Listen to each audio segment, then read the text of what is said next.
Namaskaram, all of you. Welcome to Meditation Magic.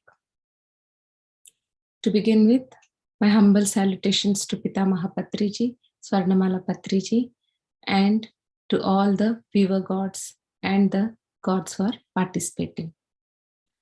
So let us continue our discussion on meditation and conscious living. So yesterday we discussed on anger and worries. Today we will discuss on the fears. So this fear is also happening when our level of consciousness is a little bit low. So it's very important to understand and work out on our fears. So what is the nature of fear? So basically fear is happening because we understand ourselves as this body, and from this identity rises all the fear in the mind. So if you observe a child, maybe 2 years till 3 years, for survival situations, the fear is a gift to all the living beings. So always it's our survival instinct to have fear.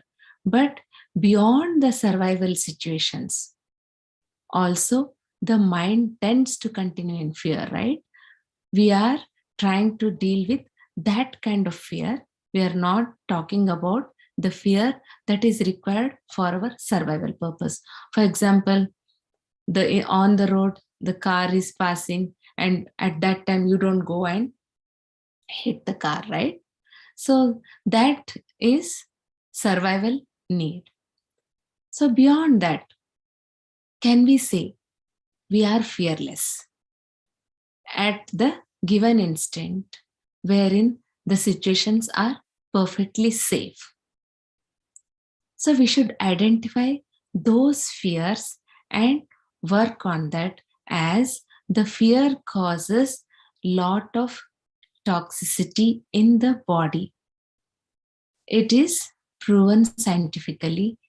Our own thought process, which is not relaxed, which is not joyful, those kind of thoughts that arise and give restlessness to the mind are the causes of various psychosomatic diseases. So at least from that point of view, we need to work on our fears. So I was talking about a child, right? A child, other than the survival fear, if you observe, if you give him proper food and his tummy is full, he is joyfully playing. He doesn't have any fears. But the grown-up people, they start having fears of unfinished tasks, of losing in relationships, imbalances in the relationships, and they have the fear of losing their prosperity or success. So they live under constant fear. And some people also will have fear of death of the body. So many masters say, so one who has the fear of death, they cannot experience this life to the fullest. So when we live our life to the fullest, that means we will have no regrets about the things we do while we are alive. So here I would like to share a story of Alexander's death. So Alexander, in the last days, he is believed to have some disease. So his physicians tried a lot to save him. So he for sure knew his death was nearing. So at that moment of death, he calls his subordinates and expresses his 3 wishes. What are those 3 wishes?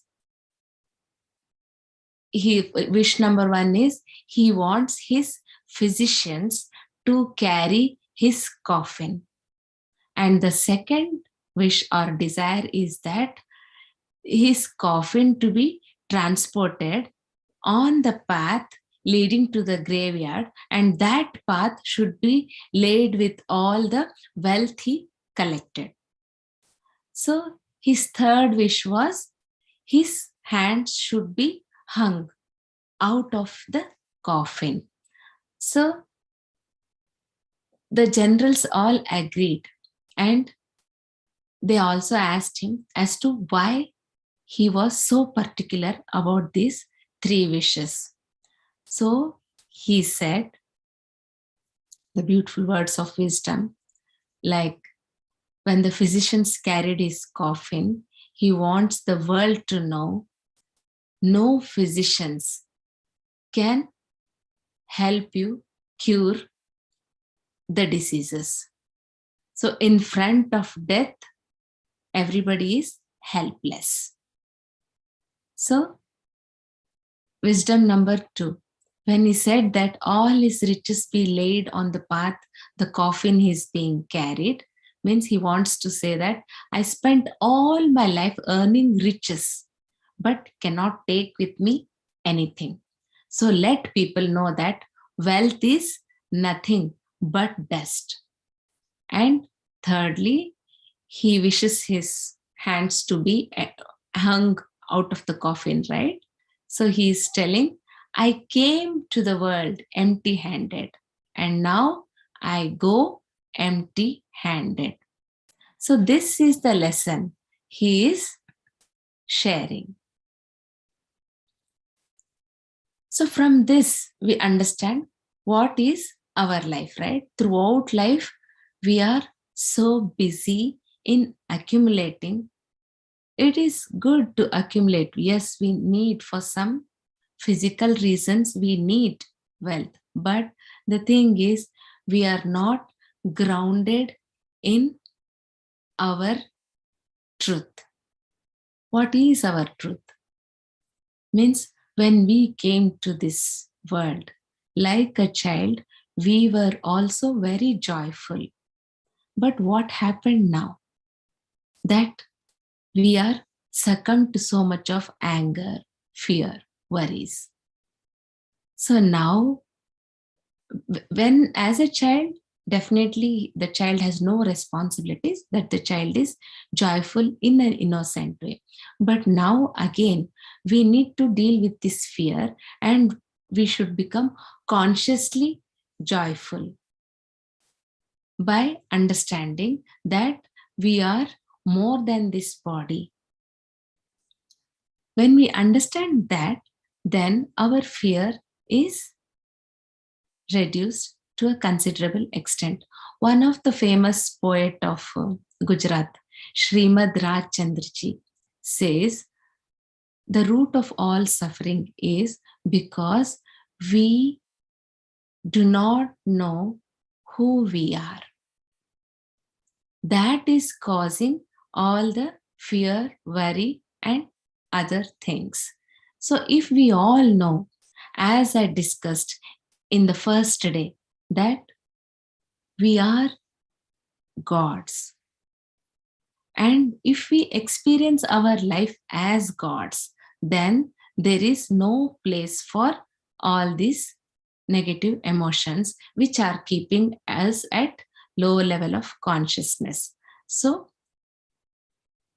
by practicing meditation on our breath, we slowly understand and get in touch with our true self, true bliss that we are, and then naturally we become joyful beings.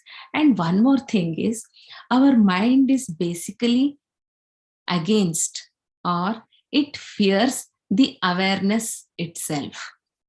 So that is why some people are afraid, or they avoid practicing such practices as meditation itself, because the mind itself is scared of its own death. Actually, there is no death of mind completely, but still the mind is fearful of meditation because we may become thoughtless and we may become free from the grip of the mind, right? So most of the time, all these negative emotions are because we are in the prison of the mind. But when you do meditation, you become independent, free from the mind, right? So the mind is basically holding you so tightly that the mind itself will not allow you to sit for meditation. So it is the fear of the mind to avoid meditation. So we should observe that kind of fear also within us and work on that and become free from all the fears. So the next step in moving to higher level of consciousness is samadrishti. What is samadrishti? Samadrishti means usually people being identified so much because of the environment with the body, there is so much of discrimination in the people, right?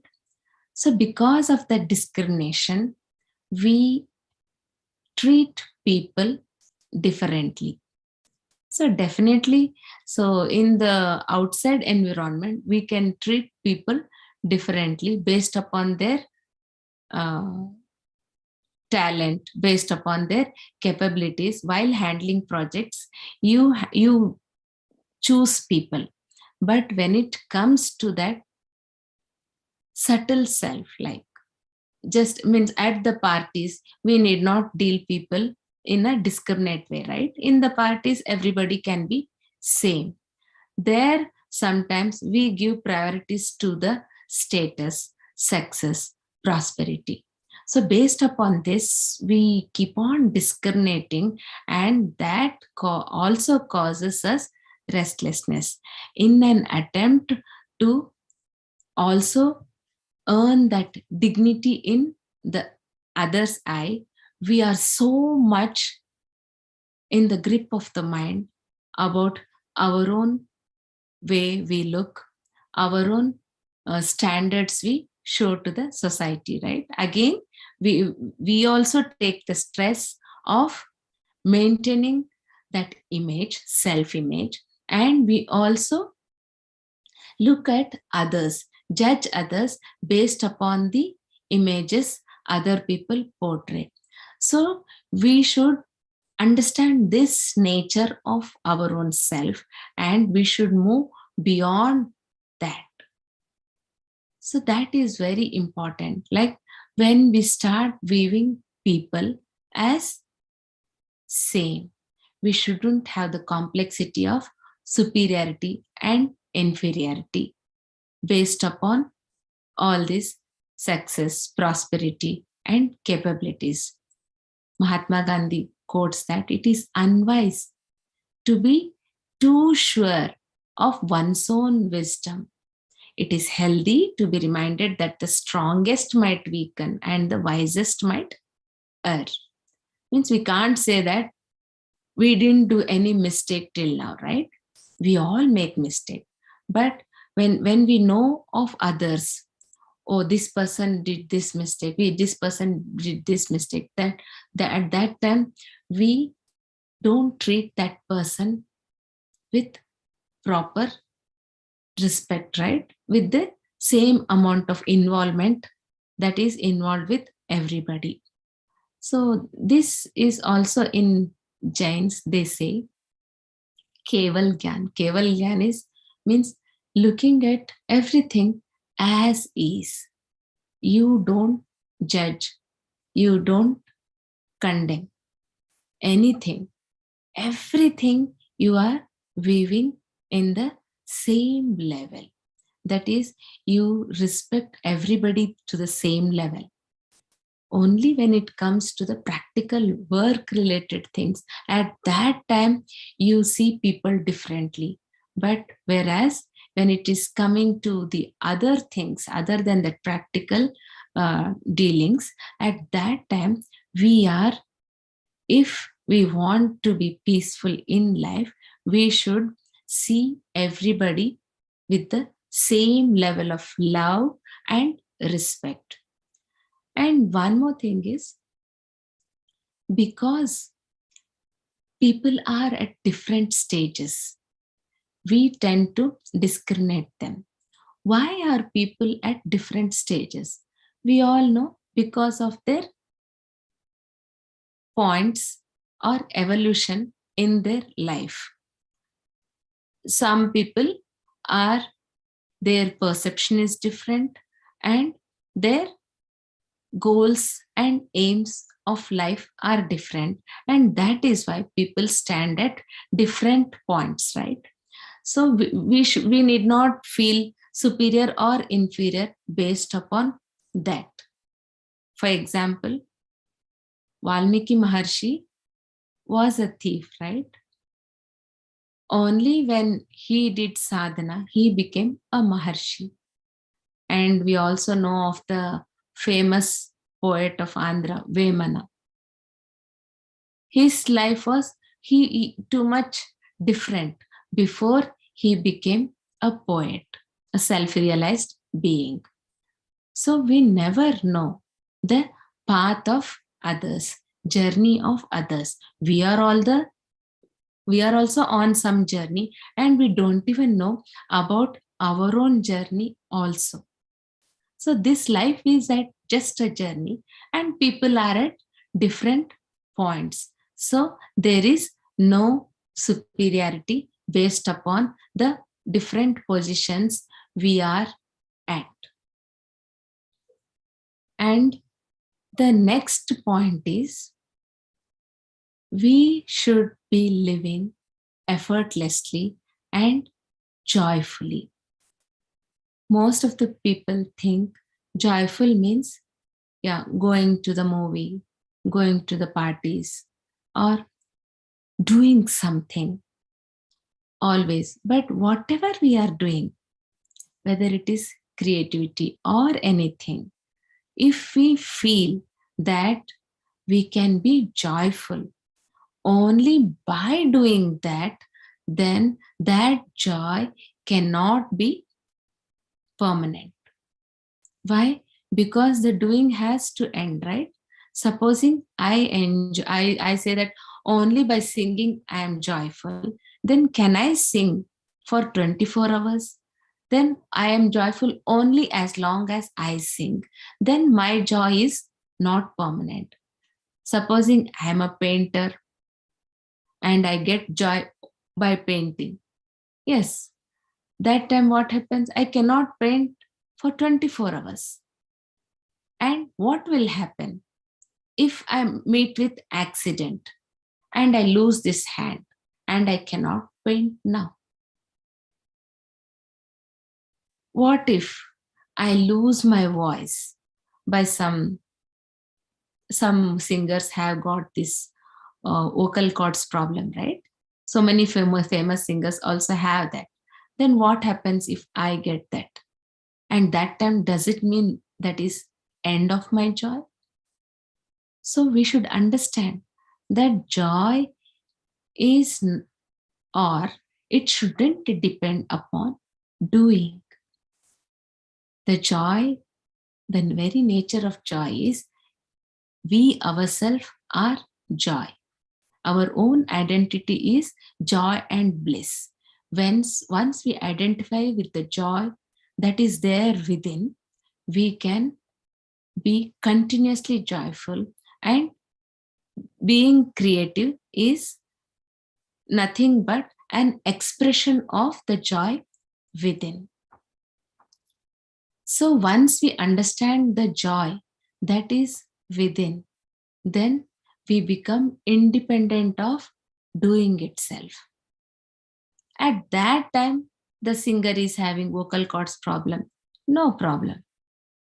He will sing when he doesn't have that problem, and he is pretty joyful when he has that problem doing something else. Like that, even the painter, if he loses his hand, now he's independently joyful. When it is possible, he will handle it.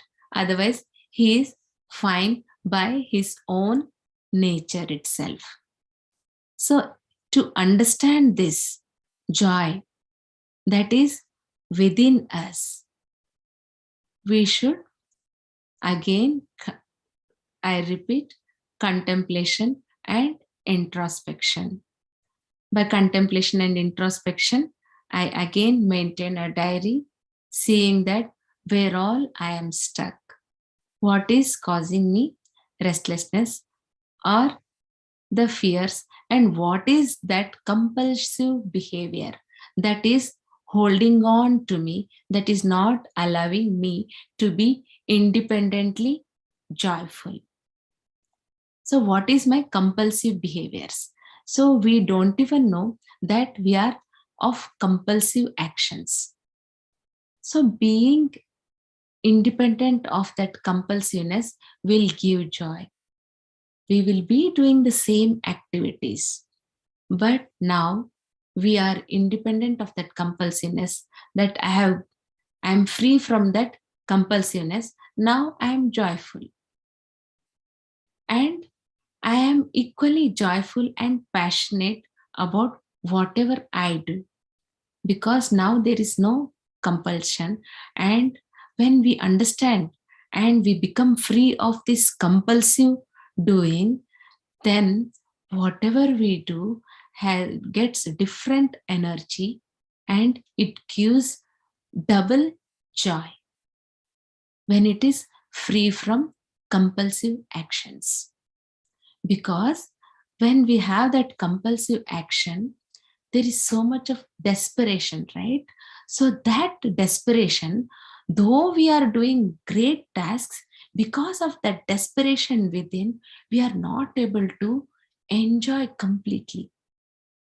So that is why it becomes so important to understand the joy within and then carry out our tasks. Very simple tasks such as cooking, such as talking to other people, everything. Sometimes we feel that we are so much addicted to friends, we are so much addicted to social circles, right?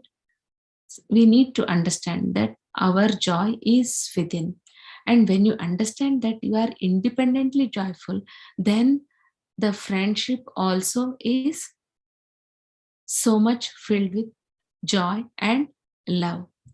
We should experience that. Only when you experience what I'm telling, you will understand that desperation behind compulsion doing and the joy involved in being independent of the activity, doing itself, and then doing that activity.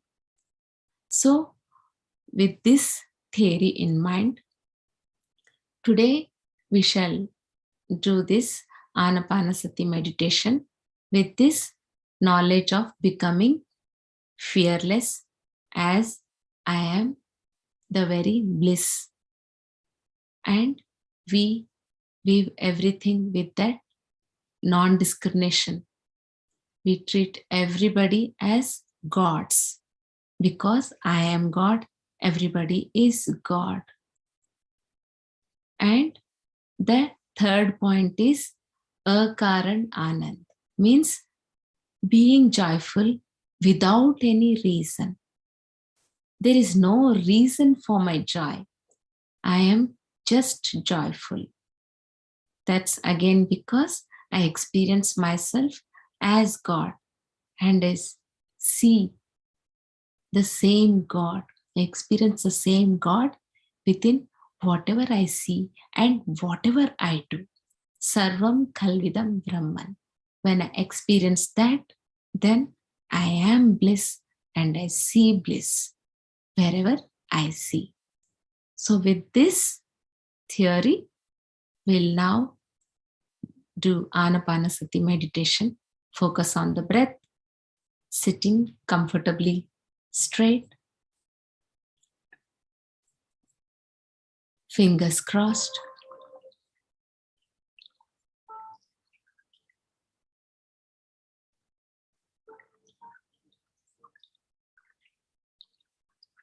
With bliss in heart,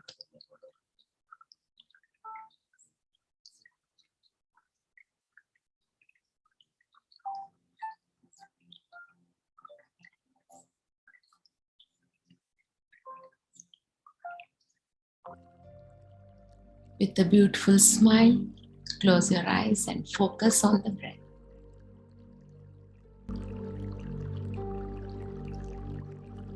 Enjoy the process.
Be healthy. Always peaceful.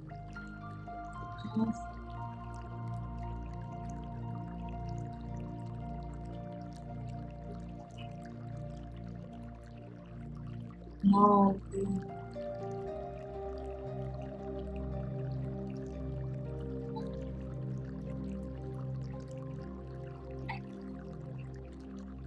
be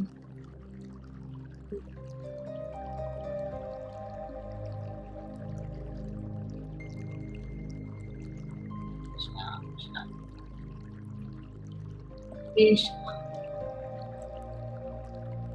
Sarvesham, Sarvesham.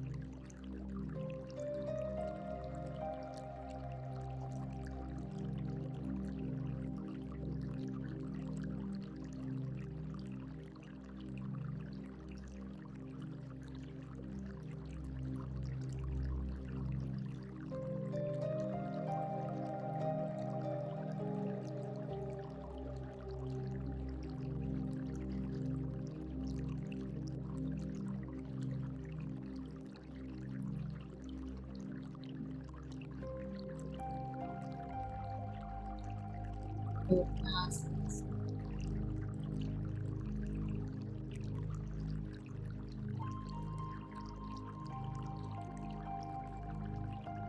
asanas,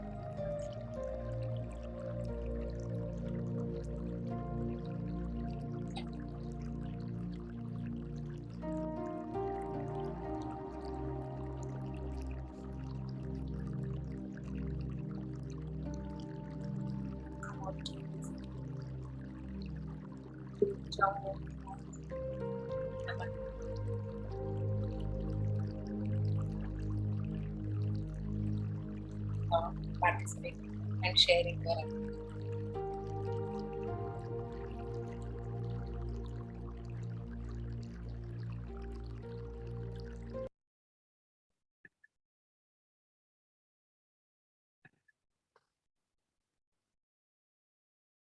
anything you got to say, Auntie?